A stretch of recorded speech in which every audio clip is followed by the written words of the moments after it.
Hello friends, எல்லாருக்கும் வணக்கம். இன்றைக்கி நம்ம சேனலில் என்ன வீடியோ பற்றி பார்க்க போகிறோம் அப்படின்னு பார்த்தீங்கன்னா, எஸ்பிஐ பேங்க் ரிலேட்டடான ஒரு முக்கியமான இன்ஃபர்மேஷனை தான் இந்த வீடியோவில் நம்ம பார்க்க போகிறோம். ஸோ வீடியோவை நீங்கள் ஃபஸ்ட் அந்த லாஸ்ட் வரைக்கும் நீங்கள் ஸ்கிப் பண்ணாமல் பாருங்கள். ஸோ எஸ்பிஐ பேங்க்கில் உங்களுக்கு அக்கௌண்ட் இருக்குது அப்படின்னா, ஸோ எஸ்பிஐ பேங்க்கில் என்னென்ன சார்ஜஸ்லாம், அதாவது உங்களுடைய சேவிங்ஸ் அக்கௌண்ட்டுக்கான சார்ஜஸ்லாம் என்னென்ன பிடிப்பாங்க, ஸோ எவ்வளோ சார்ஜஸ் அப்படின்றத, என்னென்ன சார்ஜஸ்லாம் இருக்குது அப்படின்றத A to Z வரைக்கும் இந்த வீடியோவில் நம்ம பார்க்க போகிறோம். ஸோ வீடியோவை நீங்கள் ஃபஸ்ட் அந்த லாஸ்ட் வரைக்கும் நீங்கள் ஸ்கிப் பண்ணாமல் பாருங்கள். ஸோ எஸ்பிஐ பேங்க்கில் இருக்கிற சார்ஜஸ் எல்லாத்தையுமே நம்ம பார்க்கணும் அப்படின்னா, ஸோ நிறைய சார்ஜஸ் லிஸ்ட் வந்து இருக்குது. ஸோ நம்மளுக்கு தேவையான முக்கியமான சார்ஜஸ் லிஸ்ட்டை மட்டும் தான் இந்த வீடியோவில் நம்ம பார்க்க போகிறோம். ஒன்று மினிமம் பேலன்ஸ் சார்ஜஸ் ஒன்று பார்க்க போகிறோம். அடுத்தது SMS அலர்ட் சார்ஜஸ், அதுக்கப்புறம் ஏடிஎம் சார்ஜஸ். ஸோ ஏடிஎம் சார்ஜஸ்லேயே நிறைய டைப் ஆஃப் சார்ஜஸ் வந்து இருக்குது. ஸோ அதில் ஒன் பை ஒன்னாக நம்ம பார்க்கலாம். அதுக்கப்புறம் முக்கியமாக இதில் வந்து இன்சஃபிஷியன்ஸ் பேலன்ஸ் சார்ஜஸும் இருக்குது. ஸோ அதையும் நான் உங்களுக்கு எக்ஸ்பிளைன் பண்ணுறேன். அடுத்தது செக் புக் சார்ஜஸும் இந்த ஸ்கீமில் கொடுத்துருக்காங்க. அடுத்தது பார்த்தீங்க அப்படின்னா NEFT and RTGS charges. So நம்ம பேமெண்ட் பண்ணும்போது அதுக்கான என்ன சார்ஜஸ் வரும் அப்படின்றதே நம்ம பார்க்கலாம். ஸோ அடுத்தது லோன் ப்ரீ க்ளோஷர் சார்ஜஸ் இருக்குது, பர்சனல் லோன் ப்ராசஸிங் சார்ஜஸ் இருக்குது. அதுக்கப்புறம் பார்த்தீங்க அப்படின்னா கோல்டு லோன் சார்ஜஸ் அப்படின்னு சொல்லி ஒரு லிஸ்ட் ஆஃப் சார்ஜஸ் இதில் நம்ம பார்க்க போகிறோம். ஸோ இதில் எல்லாமே பார்த்தீங்க அப்படின்னா மெயினான சார்ஜஸ். ஸோ நம்மளுக்கு தேவையான நம்மளுக்கு என்னென்ன பாயிண்ட் தேவையோ அந்த சார்ஜஸ் மட்டும் தான் நம்ம பார்க்க போகிறோம். First minimum balance charge and SMS alert charges தான் ஃபஸ்ட்டு பார்க்க போகிறோம். இந்த ரெண்டுத்தையுமே நம்ம எடுத்தோம் அப்படின்னா உங்களுக்கு வந்து பார்த்தீங்க அப்படின்னா எஸ்பிஐ பேங்க்கில் மற்ற பேங்க்கை கம்பேர் பண்ணும்போது உங்களுக்கு மினிமம் பேலன்ஸ் அமௌண்ட்டு இருந்தாலும் சரி இல்லைனாலும் சரி உங்களுக்கு அந்த சார்ஜஸ் வந்து உங்களுக்கு கிடையாது. ஸோ அதேமாதிரி SMS அலர்ட் சார்ஜஸும் இந்த எஸ்பிஐ பேங்க்கில் கிடையாது. ஸோ மோஸ்ட் ஆஃப் பீப்புள் பார்த்தீங்க அப்படின்னா, ஸோ நீங்கள் அக்கௌண்ட் ஓப்பன் பண்ணணும், எதனா ஒரு பர்டிகுலர் பர்பஸுக்காக நீங்கள் ஓப்பன் பண்ண போகிறீங்க அப்படின்னா, ஸோ ஓப்பன் பண்ணி அதில் மினிமம் பேலன்ஸ் அக்கௌண்ட்டை நீங்கள் அதாவது மெயின்டைன் பண்ணணும்னு அவசியம் கிடையாது. எதனா ஒரு பர்பஸுக்காக ஓப்பன் பண்ணி நீங்கள் க்ளோஸ் பண்ணிக்கலாம். ஸோ அதுக்கான ஆப்ஷன்ஸும் இருக்குது. அதனால் ஸோ மற்ற பேங்க்கை கம்பேர் பண்ணும்போது எஸ்பிஐ பேங்க்கில் வந்து பார்த்திங்க அப்படின்னா மினிமம் பேலன்ஸ் சார்ஜஸும் SMS அலர்ட் சார்ஜஸும் கிடையாது. ஸோ நம்ம அடுத்தது பார்க்க போகிறது பார்த்திங்க அப்படின்னா செக் புக் சார்ஜஸ். அதாவது செக் புக்கான ஒரு நியூவாக ஒரு செக் புக் அப்ளை பண்ணுறீங்க அப்படின்னா, ஸோ எக்ஸ்ட்ரா தேவையான செக் லீஃப் அப்ளை பண்ணுறீங்க அப்படின்னா, ஸோ உங்களுக்கு என்னென்ன சார்ஜஸ் எல்லாம் இதில் வந்து அப்ளிகபிள் ஆகும் அப்படின்றத நம்ம பார்க்கலாம். ஒரு வருஷத்துக்கு ஏப்ரல் டு மார்ச் அந்த ஃபினான்ஷியல் இயரில் 10 லீஃப் வரைக்கும் நீங்கள் வந்து ஃப்ரீயாக வாங்கிக்க முடியும். ஸோ அந்த 10 லீஃபுக்கு மேலே நீங்கள் வாங்குறீங்க அப்படின்னா, ஸோ அதுக்கு வந்து எக்ஸ்ட்ரா சார்ஜஸை நீங்கள் பே பண்ணுற மாதிரி இருக்கும். 10 லீஃபுக்கு வந்து ஃப்ரீ, அதாவது ஏப்ரல்லேருந்து ஒரு வருஷத்துக்கு நீங்கள் 10 லீஃப் வரைக்கும் வாங்கிக்கலாம். அதுக்கப்புறம் எக்ஸ்ட்ரா 10 லீஃப் வாங்குறீங்க அப்படின்னா ₹40 ப்ளஸ் ஜிஎஸ்டியும், 40 லீஃப் வாங்குறீங்க அப்படின்னா ₹75 ப்ளஸ் ஜிஎஸ்டியும் உங்களுக்கு வந்து இந்த இதில் வந்து கலெக்ட் பண்ணுவாங்க. இது இல்லாமல் எமர்ஜென்சி லீஃப் வேணும் அப்படின்னா, ஸோ அதுக்கு வந்து பார்த்திங்கன்னா ஒவ்வொரு லீஃபுக்கும் ₹50 உங்களுக்கு வந்து கலெக்ட் பண்ணுவாங்க. அடுத்தது பார்த்தீங்க அப்படின்னா நியூவாக ஒரு ஏடிஎம் கார்டு வந்து நீங்கள் வாங்குறீங்க அப்படின்னா, ஸோ அதுக்கான சார்ஜஸ் எல்லாம் என்ன, அதுக்கப்புறம் ஆனுவல் சார்ஜஸ் எல்லாம் என்ன, விட்ரால் சார்ஜஸ் என்ன, அதுக்கப்புறம் டெபாசிட் சார்ஜஸ் எல்லாம் என்ன அப்படின்றதையும் நம்ம பார்க்கலாம். ஒரு நியூவாக ஏடிஎம் கார்டு வாங்குறீங்க அப்படின்னா இதில் வந்து கிளாசிக், அதுக்கப்புறம் சில்வர், குளோபல், ஸோ இந்த 3 கார்டும் நீங்கள் வாங்கும்போது உங்களுக்கு எந்தவித சார்ஜஸும் உங்களுக்கு வந்து கலெக்ட் பண்ண மாட்டாங்க. ஸோ மினிமம் பேலன்ஸ் கிடையாது, SMS அலர்ட் சார்ஜஸ் கிடையாது, நியூ ஏடிஎம் கார்டு சார்ஜஸ் கிடையாது. ஸோ நியூவாக அப்ளை பண்ணும்போது. ஆனால் அதிலேயே பார்த்தீங்க அப்படின்னா கோல்டு கார்டு, அதுக்கப்புறம் பிளாட்டினம் கார்டு வாங்கினீங்க அப்படின்னா ₹250 ப்ளஸ் ஜிஎஸ்டியும், பிளாட்டினம் கார்டு வாங்கினீங்க அப்படின்னா ₹325 ப்ளஸ் ஜிஎஸ்டி சார்ஜஸும் உங்கள்கிட்ட வந்து கலெக்ட் பண்ணுவாங்க.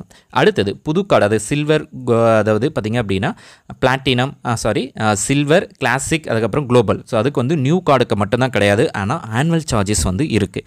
ஆனுவல், அதாவது AMC சொல்லுவாங்க, ஆனுவல் மெயின்டெனன்ஸ் சார்ஜஸ் அப்படின்னு சொல்லுவாங்க. அதுக்கு classic and silver, global, so இது எல்லாத்துக்குமே பார்த்திங்க அப்படின்னா ₹200 ப்ளஸ் ஜிஎஸ்டி. ஸோ ஒரு வருஷத்துக்கு 200 ப்ளஸ் ஜிஎஸ்டி வந்து கலெக்ட் பண்ணுவாங்க. ஸோ அதையும் நீங்கள் நோட் பண்ணிக்கணும். அடுத்தது கோல்டு, அதுக்கப்புறம் ப்ரீமியம். ஸோ இந்த ஏடிஎம் கார்டுக்கு பார்த்திங்க அப்படின்னா கோல்டுக்கு வந்து ₹250 ப்ளஸ் ஜிஎஸ்டி வந்து கலெக்ட் பண்ணுவாங்க.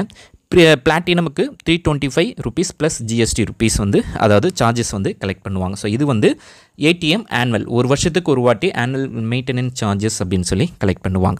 அடுத்தது வந்து நம்ம பார்க்க போகிறது so ATM withdrawal charges. So SBI ஏடிஎம்மில் வரைக்கும் நீங்கள் விட்ரால் பண்ணணும். அதாவது எஸ்பிஐ பேங்க்குடைய எஸ்பிஐ ஏடிஎம்லேயே நீங்கள் ஒரு மாதத்துக்கு 5 டைம்ஸ் வரைக்கும் நீங்கள் ஃப்ரீயாக விட்ரால் பண்ணிக்கலாம். ஸோ அதுக்கப்புறம் நீங்கள் விட்ரால் பண்ணுறீங்க அப்படின்னா, அதாவது எஸ்பிஐ ஏடிஎம்லேயே நீங்கள் 5 டைம்ஸ் 1 மந்த்துக்கு நீங்கள் விட்ரால் பண்ணிக்கலாம். அதுக்கப்புறம் மீண்டும் அதிலே பண்ணுறீங்க அப்படின்னா ஒரு டிரான்சாக்ஷனுக்கு 10 ரூபாய் ப்ளஸ் ஜிஎஸ்டி வந்து கலெக்ட் பண்ணுவாங்க. நான் ஃபினான்ஷியல் பார்த்தீங்க அப்படின்னா 5 rupees ப்ளஸ் ஜிஎஸ்டி. நான் ஃபினான்ஷியல் அப்படின்னும்போது உங்களுக்கு வந்து பார்த்தீங்க அப்படின்னா இந்த மினி ஸ்டேட்மெண்ட் எடுக்கிறது, பேலன்ஸ் செக் பண்ணுறது, ஸோ இந்த மாதிரி இது எல்லாமே நான் ஃபினான்ஷியல் ஸ்டேட்மெண்ட்டில் கீழே வரும். ஸோ இது வந்து ஏடிஎம்லேயே, அதாவது எஸ்பிஐ ஏடிஎம்மில் எடுக்கிறவங்களுக்கான charges. Other ATM SBI card use பண்ணி அதர் ஏடிஎம்மில் நீங்கள் எடுக்கிறீங்க அப்படின்னா, அதாவது மெட்ரோ ஏடிஎம்மாக இருந்தது அப்படின்னா 3 times வரைக்கும் நீங்கள் எடுக்கலாம். அதாவது நான் மெட்ரோ ஏடிஎம்னா 5 times வரைக்கும் அலோடு. அதில் வந்து பார்த்தீங்க அப்படின்னா அது இதுக்கு மேலே நீங்கள் எடுக்கிறீங்க அப்படின்னா 20 + ஜிஎஸ்டி. நான் ஃபினான்ஷியல் தான் நம்ம ஏற்கனவே ஸ்டேட்மெண்ட் அந்த மாதிரி பார்க்கும்போது ஒரு டிரான்சாக்ஷனுக்கும் 8 ரூபாய் ப்ளஸ் ஜிஎஸ்டி வந்து கலெக்ட் பண்ணுவாங்க. ஸோ மெட்ரோ அப்படின்னும் போது மெயினான சிட்டிஸ்லாம் வருது பார்த்தீங்களா. ஸோ அந்த மாதிரி ஏரியா தான், அந்த ஏரியாவில் உங்களுக்கு 3 times இருக்குது. நான் சிட்டிஸில் வரது பார்த்தீங்க அப்படின்னா உங்களுக்கு 5 times வரைக்கும் நீங்கள் எடுக்கலாம். ஸோ அதுக்கு வந்து சார்ஜஸ் வந்து 5 timesக்கு மேலே எடுத்திங்கன்னா தான் உங்களுக்கு சார்ஜஸ் வரும். அடுத்தது முக்கியமாக இதில் வந்து நிறைய பேருக்கு தெரியாத விஷயம் என்னென்னா insufficient balance charges. Insufficient balance சார்ஜஸ்னால் ஒரு இடத்துக்கு நீங்கள் போயிட்டு ஒரு பொருளை வாங்குறீங்க, அந்த பொருளுடைய ரேட்டு 3000 ரூபாய் அப்படின்னா உங்களுடைய பாயிண்ட் ஆஃப் சேல், அதாவது அந்த ஸ்வைப்பிங் மிஷினில் உங்களுடைய கார்டு வந்து ஸ்வைப் பண்ணுறீங்க. ஆனால் உங்களுடைய கார்டில் 2000 ரூபாய் தான் இருக்குது. ஸோ அப்போ 3000 ரூபாய் தேவை, ஆனால் உங்கள் கார்டில் 2000 ரூபாய் இருக்குது அப்படின்னா, ஸோ அப்போ உங்களுடைய ஏடிஎம் அந்த பேமெண்ட் வந்து டிக்ளைன் ஆகிடும். ஸோ அந்த டிக்ளைனுக்கு சார்ஜஸ் வந்து பார்த்தீங்க அப்படின்னா 20 rupees ப்ளஸ் ஜிஎஸ்டி எடுப்பாங்க. ஸோ ஒவ்வொரு வாட்டியும் நீங்கள் போடும்போதும் உங்களுக்கு வந்து இன்சஃபிஷியன்ட் பேலன்ஸ் சார்ஜஸ்ன்னு சொல்லி ஒவ்வொரு டிரான்சாக்ஷனுக்கும் எடுப்பாங்க. ஸோ இந்த சார்ஜஸ் வந்து கண்டிப்பாக நோட் பண்ணிக்கணும். அதேமாரி ஏடிஎம்மில் பேலன்ஸ் செக் பண்ண போகிறீங்க, அதுலேயும் உங்களுக்கு வந்து நீங்கள் ஒரு விட்ரால் பண்ணும்போது 5000க்கு பதில் 10,000 போட்டுட்டீங்க, ஆனால் 5000 தான் இருக்குது அப்படின்னா உங்களுக்கு வந்து அதுக்கான இன்சஃபிஷியன்ட் பேலன்ஸ்க்கான சார்ஜஸும் உங்களுக்கு வந்து ஷோ ஆகும். அதுக்கு அந்த அமௌண்ட்டையும் உங்களுடைய அக்கௌண்ட்லேருந்து தான் பிடிப்பாங்க. ஸோ அதையும் நீங்கள் வந்து நோட் பண்ணிக்கணும். அடுத்தது நம்ம முக்கியமாக பார்க்கும்போது ATM deposit charges. So ATM டெபாசிட்னா, ஸோ உங்களுடைய ஏடிஎம் கார்டை யூஸ் பண்ணி உங்களுடைய ஓன் அக்கௌண்ட்லேயே நீங்கள் டெபாசிட் பண்ணுறீங்க அப்படின்னா, ஸோ எந்தவித சார்ஜஸும் வராது. நீங்கள் எத்தனை வேணாலும் நீங்கள் வந்து டெபாசிட் பண்ணிக்கலாம். அதுவே உங்களுடைய ஏடிஎம் கார்டை யூஸ் பண்ணி மற்றவங்களுக்கு, அதாவது மற்றவங்க அக்கௌண்ட்டுக்கு நீங்கள் ட்ரான்ஸ்ஃபர் பண்ணுறீங்க அப்படின்னா, அது பேங்க் ஒர்க்கிங் ஹவர்ஸில் நீங்கள் ட்ரான்ஸ்ஃபர் பண்ணுறீங்க அப்படின்னா 22 ரூபாய் ப்ளஸ் ஜிஎஸ்டி வந்து பிடிப்பாங்க. அதுவே ஒர்க்கிங் இல்லாத டைமில் ஹவர்ஸில் வந்து நீங்கள் ட்ரான்ஸ்ஃபர் பண்ணுறீங்க அப்படின்னா 40 ரூபாய் ப்ளஸ் ஜிஎஸ்டி சார்ஜஸ் வந்து பிடிப்பாங்க. ஸோ இது வந்து நார்மலாக ஏடிஎம் கார்டை யூஸ் பண்ணி நீங்கள் வந்து ட்ரான்ஸ்ஃபர் பண்ணுறது.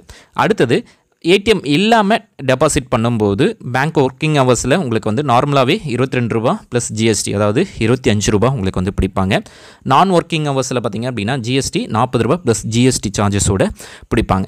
ஸோ இந்த ஸ்கீமை பொறுத்த வரைக்கும் ஸோ கார்ட்லெஸ் டெபாசிட் அப்படின்றது உங்களுக்கு வந்து ஒரு க்ரீன் கார்டு டெபாசிட் கார்டு அப்படின்னு சொல்லி இருக்குது. ஸோ நீங்கள் நிறைய டைம் வந்து கார்ட்லெஸ் டிரான்சாக்ஷன் யூஸ் பண்ணுறீங்க, டெபாசிட் பண்ணுறீங்க, உங்கள் நியர்பையாக இருக்கிற பேங்க்கில் நீங்கள் டெபாசிட் பண்ணுறீங்க அப்படின்னா, ஸோ இந்த கார்டை வந்து நீங்கள் உங்களுடைய ஆதார் கார்டு கொடுத்து ஒரு க்ரீன் கார்டு மாரி நீங்கள் வாங்கிக்கலாம். ஸோ அந்த கார்டை யூஸ் பண்ணி நீங்கள் வந்து டெபாசிட் பண்ணிங்க அப்படின்னா உங்களுக்கு வந்து பார்த்திங்கன்னா அந்த சார்ஜஸ் வராது, அதாவது 25 ரூபீஸ்க்கான சார்ஜஸ் வந்து கிடைக்காது. ஸோ அதையும் பார்த்துக்கோங்க. அடுத்தது பார்த்திங்க அப்படின்னா நெஃப்ட் அண்ட் ஆர்டிஜிஎஸ்க்கான சார்ஜஸ் என்ன அப்படின்னு பார்க்கலாம். ஸோ நெஃப்ட்னா ஒன்றும் இல்லை, ஸோ நீங்கள் அதர் பேங்க்குக்கு ட்ரான்ஸ்ஃபர் பண்ணுறது தான் நெஃப்ட்னு சொல்லுவாங்க. ஸோ நெஃப்ட் அண்ட் ஆர்டிஜிஎஸ், அதாவது எஸ்பிஐ டு எஸ்பிஐ ட்ரான்ஸ்ஃபர் பண்ணிங்கன்னா அது நார்மல் ட்ரான்ஸ்ஃபர். ஸோ அது எஸ்பிஐலேருந்து அதர் பேங்க்குக்கு நீங்கள் ட்ரான்ஸ்ஃபர் பண்ணுறீங்க, அதாவது யூகோ பேங்க்கு, ஐஓபி பேங்க் அப்படின்னு சொல்லி அதர் பேங்க்குக்கு ட்ரான்ஸ்ஃபர் பண்ணுறீங்க பார்த்தீங்களா, அதுதான் நெஃப்ட் அண்ட் ஆர்டிஜிஎஸ் சார்ஜஸ்னுவாங்க. ஸோ அதில் வந்து பார்த்திங்கன்னா அதர் பேங்க்குக்கு வந்து பிலோ 10,000 ரூபாய்க்குள்ளே அனுப்புறீங்க அப்படின்னா உங்களுக்கு 2.36 rupees வந்து சார்ஜஸ் வரும். இப்போ 10,000 ரூபாய் அனுப்புறீங்க அப்படின்னா அந்த அமௌண்ட்டோடு நீங்கள் சேர்த்து உங்களுக்கு வந்து கொடுத்தீங்கன்னா உங்களுக்கு வந்து இப்போ அவங்களுக்கு அந்த சார்ஜஸ் வந்து பிடிப்பாங்க. அதேமாரி 10,000 ரூபாயிலிருந்து 1,00,000 ரூபாய்க்குள்ளே நீங்கள் மற்றவங்களுக்கு அனுப்புறீங்க அப்படின்னா அதுக்கு 4 ரூபாய் 72 ரூபாய் சார்ஜஸ் பிடிப்பாங்க. அதுக்கப்புறம் பார்த்தீங்கன்னா 1,00,000 ரூபாயிலிருந்து 8,000, அதாவது ஸோ 1,00,000 ரூபாயிலிருந்து 2,00,000 ரூபாய் வரைக்கும் நீங்கள் ட்ரான்ஸ்ஃபர் பண்ணுறீங்க அப்படின்னா 14 ரூபாய் 16 பைசா உங்களுக்கு வந்து கலெக்ட் பண்ணுவாங்க. ஸோ அதில் 8,00,000 ரூபான்னு போட்டிருக்கேன். ஸோ 8,00,000 ரூபாய் கிடையாது, அது தப்பாக என்டர் பண்ணியிருக்கேன். ஸோ 1,00,000 ரூபாயிலிருந்து 2,00,000 ரூபாய், 2,00,000 ரூபாயிலிருந்து மேலே 2,00,000 ரூபாய்க்கு மேலே பண்ணுறீங்க அப்படின்னா 23 ரூபாய் 60 பைசா. ஸோ அது வந்து ஆர்டிஜிஎஸ். ஸோ 2,00,000 ரூபாய்க்குள்ளே நீங்கள் ட்ரான்ஸ்ஃபர் பண்ணுறீங்க அப்படின்னா எல்லாமே நெஃப்ட் ட்ரான்ஸ்ஃபரில் வந்துடும். ஸோ அது வந்து ஒரு 1/2 hour கழிச்சு தான் கிரெடிட் ஆகும். 2,00,000 ரூபாய்க்கு மேலே நீங்கள் மற்ற பேங்க்கு ட்ரான்ஸ்ஃபர் பண்ணுறீங்க அப்படின்னா ஸோ ஆர்டிஜிஎஸில் போய்டும். ஸோ அது வந்து உடனே கிரெடிட் ஆகும். 2,00,000 ரூபாயிலிருந்து அதுக்கு மேலே பண்ணுறீங்க அப்படின்னா 23 ரூபாய், அதாவது 2,00,000 ரூபாயிலிருந்து 5,00,000 ரூபாய்க்குள்ளே பண்ணுறீங்கன்னா 23 ரூபாய் 60 பைசா வரும். 5,00,000 ரூபாய்க்கு மேலே பண்ணுறீங்க அப்படின்னா 47 ரூபாய் 20 பைசா வந்து கலெக்ட் பண்ணுவாங்க. ஸோ இந்த நெஃப்ட் சார்ஜஸ் வந்து உங்களுக்கு நீங்கள் ஆன்லைன் மூலமாக பண்ணும்போது உங்களுக்கு எந்த சார்ஜஸும் வராது. நெஃப்ட் ஆர்டிஜிஎஸ் அப்படி பண்ணும்போது உங்களுக்கு வந்து ஐஎம்பிஎஸ் பண்ணிவிட்டு நீங்கள் போயிடலாம். ஸோ குயிக் ட்ரான்ஸ்ஃபர் மூலமாக நீங்கள் வந்து ஐஎம்பிஎஸ் பண்ணிக்கலாம். ஸோ அதுக்கான சார்ஜஸ் வந்து வந்து கலெக்ட் பண்ண மாட்டாங்க.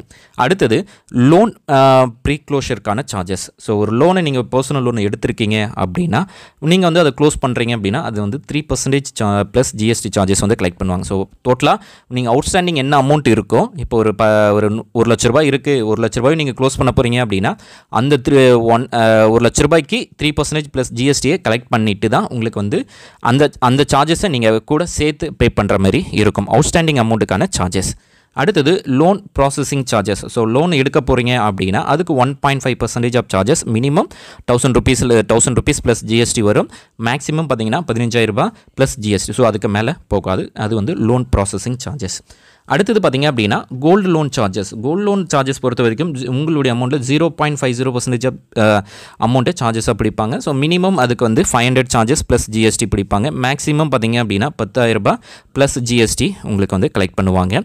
ஸோ இந்த வீடியோ உங்களுக்கு எல்லாமே யூஸ்ஃபுல்லாக இருந்திருக்கும். ஸோ எஸ்பிஐயில் என்னென்ன சார்ஜஸ் எல்லாம் இருக்குது அப்படின்றத ஒரு வீடியோ இதில் ஃபுல்லாகவே நம்ம பார்த்துருக்கோம். ஸோ இன்னும் நிறைய சார்ஜஸ் இருக்குது, டிடி சார்ஜஸ் இருக்குது. ஸோ ஒவ்வொரு டிடிக்கும் பார்த்திங்க அப்படின்னா 25 ரூபா, ஸோ அதிகபட்சமாக 2000 ரூபாய் வரைக்கும் கலெக்ட் பண்ணுவாங்க. ஸோ நார்மலாக 25 ரூபா தான் மினிமம் சார்ஜஸ் வரும், அதிகபட்சமாக 2000 ரூபாய் இருக்கும். ஸோ அதுக்குள்ளே உங்களுடைய சார்ஜஸ் இருக்கும். ஸோ இந்தமாரி நிறைய சார்ஜஸ் வந்து எஸ்பிஐ பேங்க்கில் இருக்குது. உங்களுக்கு என்ன ரிலேட்டடாக பேங்க் சார்ஜஸ் ரிலேட்டடாக வேணும், எதுக்கான சார்ஜஸ் டீட்டெயில்ஸ் வேணும் அப்படின்றத கீழே கமெண்ட் பண்ணுங்கள். கண்டிப்பாக அதுக்கான சார்ஜஸ்க்கான டீட்டெயில்ஸை உங்களுக்கு நான் கமெண்ட் பண்ணுவேன்.